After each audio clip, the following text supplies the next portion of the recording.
Hi weavers, welcome to our channel just imagine novels. ఈరోజు మన కథ వద్దన్నా వదిలేస్తానా ఎపిసోడ్ 102. భవానీ కళ్ళ నీళ్లు పెడుతూ నా మనసులో ఉన్నమాట కూడా అదే అన్నయ్య అని ఆనందంగా చెప్తున్నా ఆవిడ మొహంలో సంతోషం నటన కాదని అర్థమైన ప్రతాప్ గారు కూడా సంతోషపడుతూ నువ్వు చెప్పేది నిజమే కదా భవానీ అని కాస్త అనుమానంగా ఆయన అడగగానే నిజం అన్నయ్య, కాకపోతే నా మనవడు మనవరాల్ని దూరం చేసుకుంటున్నాననే బాధ తప్ప నాకు సురేఖకి మళ్ళీ పెళ్లి చేయడంలో ఎటువంటి అభ్యంతరం లేదని మనస్ఫూర్తిగా చెప్పింది భవానీ. ఆ విషయంగా నాకు బాధగానే ఉంది, కానీ ఒక్కోసారి మనం ఒకటి కావాలనుకుంటే మరొకటి వదులుకోక తప్పని పరిస్థితి వస్తుంది. సరే కానీ ఇప్పుడొచ్చిన ఆ కళ్యాణ్ మీద నీ అభిప్రాయం ఏంటి భవానీ అని సాలోచనగా అడిగారు ప్రతాప్ గారు. అదే టైంలో ఆ ఇంటికి ముందు ఆగిన కారు నుండి దిగిన మనిషి కోపంగా ఆ గేట్లో అడుగుపెట్టాడు. ఎవరూ ఆ మనిషిని గమనించలేదు. సెక్యూరిటీ ఆ మనిషిని చూసి రుద్రకి ఫోన్ చేశారు. ప్రతాప్ గారు అడిగిన దానికి భవానీ సంతోషంగా అతను చాలా మంచి అబ్బాయే, కానీ మన సురేఖ విషయం తెలిసి పెళ్లి చేసుకుంటాడంటావా అన్నయ్య అని సందేహంగా అడిగింది ఆవిడ. అవన్నీ రుద్ర చూసుకుంటాడు, నీకిష్టమే కదా అన్నారాయన. నాకిష్టమే అన్నయ్య అని ఆవిడ ఆనందంగా చెప్తూ ఉండగా సడన్గా వాళ్ళ వెనక చప్పట్ల సౌండ్ రావడంతో ఇద్దరూ తల తిప్పి చూశారు. ఒళ్ళంతా గాయాలతో కోపంగా వాళ్ళని చూస్తూ కనపడ్డాడు వాసు. అతని మొహంలో కనపడుతున్న కోపం చూడగానే అతను తమ మాటలు విన్నాడని అర్థమైంది. ఆ అవతారంలో కొడుకును చూసి భవానీ ఆందోళనగా, వాసు ఏమైందిరా, ఏంటి నీకు గాయాలు అంటూ దగ్గరకు రాబోయింది. ఎంతైనా ఆవిడ తల్లి మనసు కదా. వాసు కోపంగా తల్లి నురిమి చూస్తూ ఆగమన్నట్టు చెయ్యడ్డు పెట్టాడు. ప్రతాప్ గారి వైపు చూస్తూ, ఏం మావయ్య, నీ మేనల్లుడు పెళ్ళానికి మళ్ళీ పెళ్లి చేయాలని చూస్తున్నావా? శబాష్, ఆదర్శ మనిషివి నువ్వు అంటూ వెటకారంగా భవానీ వైపు చూసి, నువ్వో ఆదర్శమైన అత్తగారివి శబాష్. బతికున్న కొడుకు ఏమయ్యాడో అనే చింత లేకుండా కోడలికి ఎవరితోనో మళ్ళీ పెళ్లి చేయడానికి నీ అన్నతో మంతనాలు చేస్తున్నావు నువ్వు ఒక తల్లివేనా అంటూ కోపంగా అరిచాడు వాసు. ప్రతాప్ గారు లేచి వాసు చెంపపై లాగి ఒక్కటి పీకారు. మొదటిసారి తన మామయ్య తనపై చెయ్యి చేసుకోవడంతో షాక్ అయిన వాసు తన చెంప మీద చెయ్యి వేసుకుని, మావయ్య అని గట్టిగా అరిచాడు వాసు. ఎవర్రా నీకు మావయ్య? నువ్వు నా దృష్టిలో, ఈ కుటుంబం దృష్టిలో ఏనాడో చచ్చావు. నా కొడుకు ఇక్కడికి రాకముందే మర్యాదగా ఇక్కడి నుండి వెళ్ళావా ప్రాణాలతో మిగులుతావు, లేదంటే ఈరోజే నీ ఆఖరి రోజు అవుతుంది అంటూ కోపంగా ఉరిమి చూశారాయన. వాళ్ళ గొడవకి కిచెన్లో వంట చేస్తున్న సురేఖ పరుగున బయటకొచ్చింది. అక్కడ వాసుని చూసి అలాగే నిలబడిపోయింది. అతని ఒంటి గాయాలను చూసి దగ్గరకు వెళ్ళాలనున్నా తనకు అతనితో ఆ చనువు లేక మౌనంగా చూస్తూ నిలబడిపోయిందామె. ప్రతాప్ గారి మాటలకి వాసు కోపంగా, ఓహో, మీరంత దాకా వచ్చారా? అయితే నేను కూడా నా మాట చెప్తాను వినండి. నా భార్యా బిడ్డల్ని ఈ క్షణమే ఇంటి నుండి తీసుకెళ్ళిపోతున్నాను అంటూ వెనక్కు తిరిగిన అతనికి సురేఖ కనపడగానే కోపంగా ఆమె దగ్గరకు వెళ్ళి అసహ్యంగా చూస్తూ, చూడ్డానికి అమాయకంగా బాగానే నటించా విన్నాళ్ళు. నేను కూడా నువ్వు ఇన్నోసెంట్ అనే అనుకున్నాను, కానీ అదంతా పై నటనని ఇప్పుడు నాకు అర్థమైంది. నేనున్నానో పోయానో పట్టించుకోలేదు, కానీ మరొకరిని పెళ్లి చేసుకుని కొలకడానికి రెడీ అయ్యావా అని వాసు అనగానే సురేఖకి ఏం అర్థం కాలేదు. ఆమెకంత అయోమయంగా అనిపించింది. అతనంత నీచంగా తనని మాటలంటుంటే బాధగా కన్నీళ్లు పెడుతూ, ఏమంటున్నారు అని దగ్ధమైన స్వరంతో అడిగింది సురేఖ. అబ్బబ్బా, ఏం యాక్టింగే. నేను రాకపోయి ఉంటే బాగుండని నువ్వు ఇప్పుడు ఫీల్ అవుతున్నావని నాకు తెలిసే. ఒకవేళ ఇప్పుడు నేను ఇక్కడ లేకపోయి ఉంటే నీ పెళ్లి మంతనాలు జరిపిన ఈ ఇద్దరు పెద్ద మనుషులు నిన్ను మరో పెళ్లి గురించి అడగగానే నువ్వు సిగ్గుపడుతూ మరోసారి ఎవరి కోసమో సింగారించుకుని సిగ్గు లేకుండా పరాయి మగాడు ఎదురుగా నిలబడేదాను కదా. ఈ ఏజ్లో కూడా నీకు మగాడి పొందు లేకపోతే ఆగలేకపోతున్నావా అని అసహ్యంగా అతను మాట్లాడుతుంటే సురేఖ బాధ, కోపం కలగలిపి, ఏమండి అని గట్టిగా అరిచింది. యాపు నీ నటన. నీలాంటి వాళ్ళంతా ఇంతేనే, పైకి పతివ్రతలా పోజులు కొడతారు. నువ్వు పెళ్లి చేసుకుని నీ సుఖం కోసం పోయి ఎవడి పక్కనో పంచుకుంటే ఇక నీకు నా పిల్లలు ఎందుకే?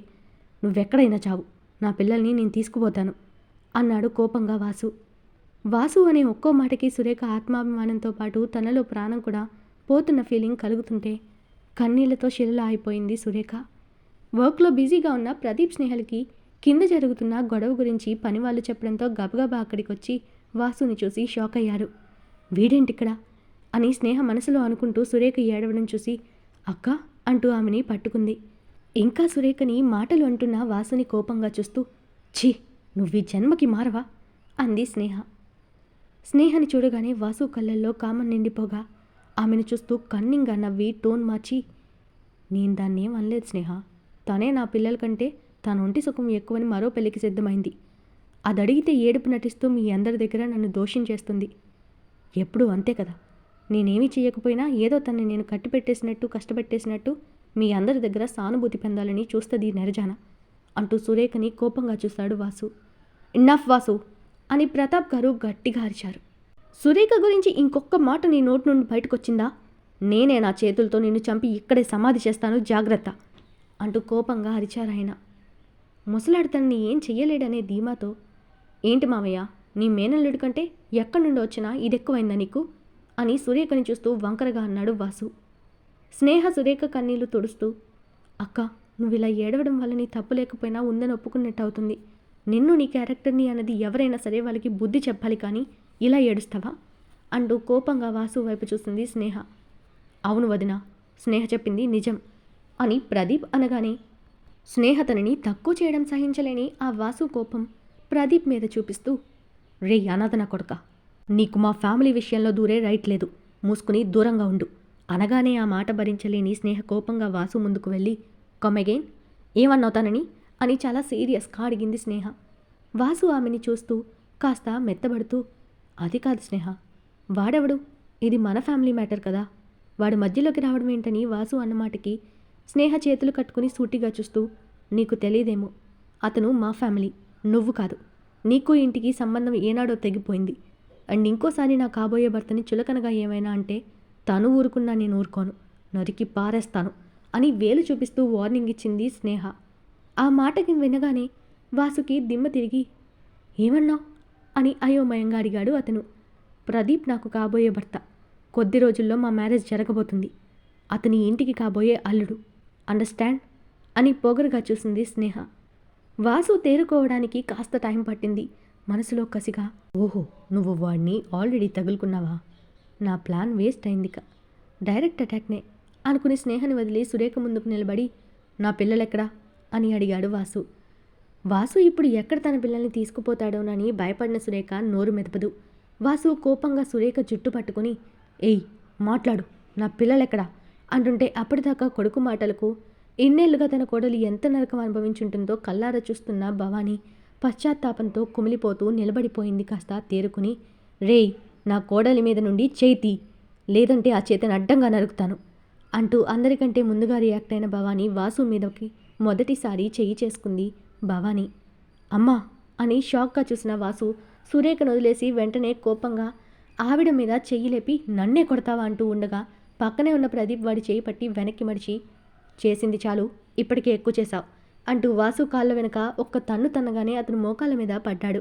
ఒంగి అతని కాలర్ పట్టుకుని, సిగ్గులేదు, కన్న తల్లి మీద చెయ్యి లేపావు, ఇక్కడే తెలుస్తుంది నువ్వెంత నీచుడువో, ఆడవాళ్ళ మీద నీ ప్రతాపం చూపించి మగాడిని అనుకుంటున్నావా, నీలాంటి వాళ్ళని ఏమంటారో తెలుసా, వద్దులే, ఆ పేరు ఆ జాతిని కూడా అవమానించినట్టు అవుతుంది అంటూ అసహ్యంగా చూశాడు ప్రదీప్. సురేఖ భయంతో స్నేహని గట్టిగా పట్టుకుంది.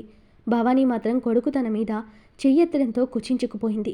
నిలబడే ఓపిక లేక కింద పడిపోతున్న తనని అమ్మ అంటూ ఫాస్ట్గా ఆవిడ్ని కింద పడకుండా పట్టుకున్నాడు ప్రదీప్. కన్నబిడ్డ చేతిలో అంతటి అవమానం పొందిన ఆవిడ మనసు అప్పటికే కకలావికలమైపోయింది. ఇలా కూర్చోండి అంటూ ఆవిడ్ని పక్కన కూర్చోబెట్టాడు ప్రదీప్. సురేఖ తన బాధ మర్చిపోయి పరుగు పరుగున వెళ్ళి ఆవిడ కోసం వాటర్తో పాటు బీపీ ట్యాబ్లెట్ తెచ్చి, అత్తయ్య ఇది వేసుకోండి అంటూ తనకి ట్యాబ్లెట్ వేసింది. ఆవిడ సురేఖ వైపు చూసి, నీ కాళ్ళు పట్టుకుని క్షమాపణ అడగాలనుంది, కానీ అలా చేస్తే నీకు ఆయుక్షీణమని ఆగిపోయాను సురేఖ. ఇలాంటి కసాయుడితో నిన్నిచ్చి పెళ్లి చేసి నీ గొంతు కోశాను. అది చాలక ఇన్నేళ్ళు నిన్ను సూటిపోటి మాటలతో చిత్రవద చేసిన నాకు ఆ భగవంతుడు ఇన్నాళ్ళకి సరైన శిక్ష వేశాడు. అందుకు నేను అర్హురాలనే కదా అని కన్నీళ్లతో అన్నది భవానీ.